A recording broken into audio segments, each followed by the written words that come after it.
ఈ దాని తర్వాత ఏంటంటే మా అమ్మ ఒకటి వండుద్ది గ్యారెంటీగా, అంటే గారెలు కానీ తక్కువలో, నెయ్యి అరిసెలు అట్లాంటివి లేవు.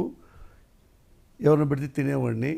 మా అమ్మ మాకేం పెట్టినా అది సంక్రాంతిని మించి, మా జీవితాన్ని మించి, మా ప్రాణాన్ని మించి పెట్టుద్ది. ఏం పెట్టినా మా అమ్మ, ఇదిగే ఈమె పోసాని శేషమ్మ. మా అమ్మని చూస్తే ఏ పండగలు, ఏ సంతోషాలు నాకు గుర్తురావు. మా అమ్మే గుర్తొస్తుంది, మా నాన్నే గుర్తొస్తాడు. నా జీవితంలో ఎంజాయ్ చేసింది చాలా తక్కువ, సంతోషపడేది చాలా ఎక్కువ. ఎలా సాధ్యం అండి? అంత పేదరికంలో సంతోషపడింది చాలా ఎక్కువ అన్నది చాలా తక్కువ మందికి వచ్చే ఒక అద్భుతమైన ఆలోచన అవనియండి, లేకపోతే మీ విధానం అవనియండి. అంటే నేను మా అమ్మ మా నాన్న నేనంటే ఇష్టం. మా అమ్మకి ఎంత ఇష్టం అంటే బయటికి వెళ్ళి ఎవరిని తిట్టొచ్చినా, ఎవరిని కొట్టొచ్చినా నాకే సపోర్ట్ చేస్తుంది. కొట్టడం తిట్టడం ఉండేదా చిన్నప్పటి నుంచి? ఇదే స్పీడ్. రాళ్ళు పెట్టి కొట్టడం, తలకాయ పగలు కొట్టడం, గొడ్డలతో నరకటం, అవన్నీ అయిపోయినాయి. ఎందుకు ఆ రకంగా? అంటే ఒకటి ఎట్లుంటుంది ఏంటండి, ఇప్పుడు తగాదైందనుకోండి, ఒక ఫ్రెండ్తో ఆర్గ్యుమెంట్ చేసుకొని వెళ్ళిపోతాం. ఒకడు మన వ్యక్తిత్వాన్నో మన ఆత్మగౌరవాన్నో వాడు లాగేసుకుంటున్నప్పుడు టాలెట్ చేయలేము. ఎదవా పోరా అంటే ఊరుకుంటాం, ఇంకేదో అంటే ఇంకే ఊరుకోం. అది నాకు అలవాటు. మా అమ్మకి ఏం తెలుసు అంటే ఒకటే లెక్క, నా కొడుకు మంచోడు, చిన్నప్పటి నుంచి హానెస్ట్, వాడు ఎవ్వడి జోలికి వెళ్ళాడు, వెళ్తే వాడా వీడా అన్నట్టు వెళ్తాడు. అందుకని మా అబ్బాయి ఏం చేసినా వాడు హానెస్ట్. అందుకని మాకేం చెప్పకండి నా పెద్ద కొడుకు గురించి, నాకు తెలుసు నా పెద్ద కొడుకు గురించి అని. మా అమ్మ నేను పుట్టినప్పటి నుంచి మా అమ్మ చనిపోయే వరకు ఒక్క రోజు కూడా నాకు సలహా ఇవ్వాల, అంటే అడ్వైజ్ ఇవ్వాల, జాగ్రత్తలు చెప్పలా, నా గురించి భయపడలా, నా గురించి ఇప్పుడు కంగారు పడలా, దిగులు పడలా. He know everything. చిన్నప్పటి నుంచే వీడి తెలివితేటలు ఉన్నాయి, మనం చెప్పాల్సిన అవసరం లేదు, అన్నేసరికి చెప్పదు. ఒకటే చెప్పింది, పెద్దాడా అన్నం తిను, పెద్దోడా అన్నం తిను, పెద్దోడా గారెలు తిను. ఇవి తప్ప ఇంకో మాట మా అమ్మ నోట్లో ఇంతవరకు లేదు. చచ్చిపోయిందాకా అరే జాగ్రత్త, అసలు ఒక మాటే లేదు. ఇవి మూడే మాటలు మా అమ్మకి నా మధ్య, పెద్దోడా అన్నం తిను, పెద్దోడా అన్నం తిను, పెద్దోడా టిఫిన్ తిను.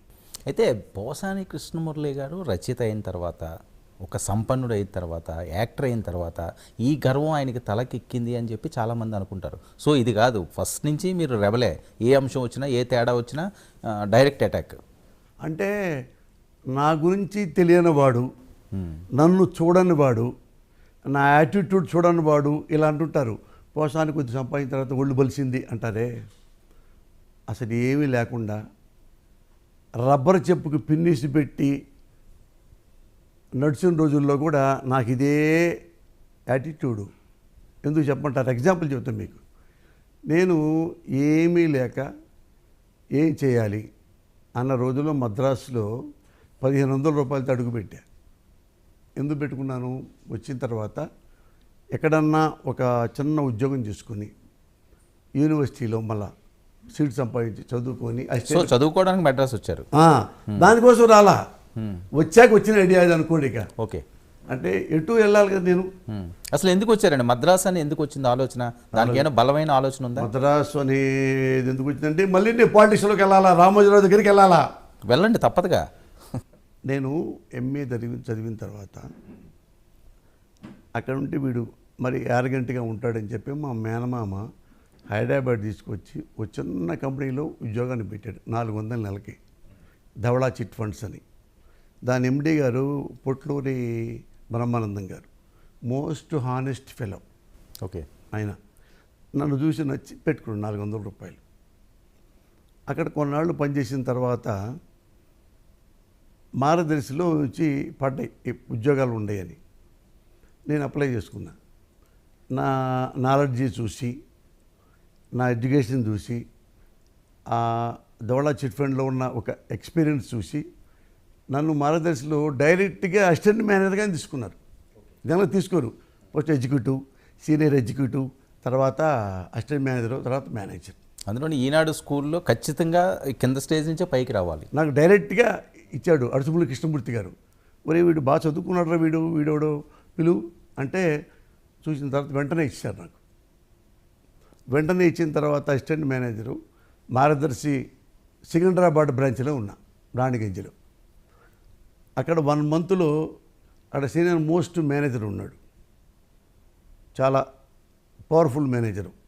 అతన్ని 1 మంత్లో లంచాలు తీసుకుంటుంటే పట్టించి డిస్మిస్ చేశా. ఎట్ట వచ్చింది అంటే చివరికి అది నీకు ఎలా తెలుసు అని ఎండి అంటే, ఎండి ఇంటికి వెళ్ళి ఎవరు వెళ్ళరు ఎండి ఇంటికి. సార్ అతను ఇట్లా లంచాలు తీసుకున్నాడు, నా దగ్గర ప్రూఫ్ ఉంది, నేను అతను లంచాలు తీసుకున్నా ప్రూవ్ చేస్తే అతను తీసేయండి, ప్రూవ్ చేయలేకపోతే నన్ను తీసేయండి అంటే ఎండి అన్నాడు, ఎవరిని తీసేయాలో మాకు తెలుసు, నువ్వు వెళ్ళు అన్నాడు. వెళ్ళి ఆఫీసులో కూర్చున్నానో లేదో వెంటనే సెంట్రల్ ఆఫీస్ నుంచి స్క్వాడ్ వచ్చేసింది ఆ చైర్మన్ మీదకి. నేను ఎవరో పేర్లు చెప్పానో, ఎవరి లంచాలు తీసుకుంటున్నాడో, దీనికి ఎవరు తెలుసో అంతకుముందు పాత వాళ్ళకి అక్కడ కూర్చొని ఫోన్లు చేస్తే ఆయనకి మొత్తం చెప్పారు, ఇతను లంచగొండి మా దగ్గర తీసుకున్నాడు, మా దగ్గర తీసుకున్నాడు, మా దగ్గర తీసుకున్నాడు.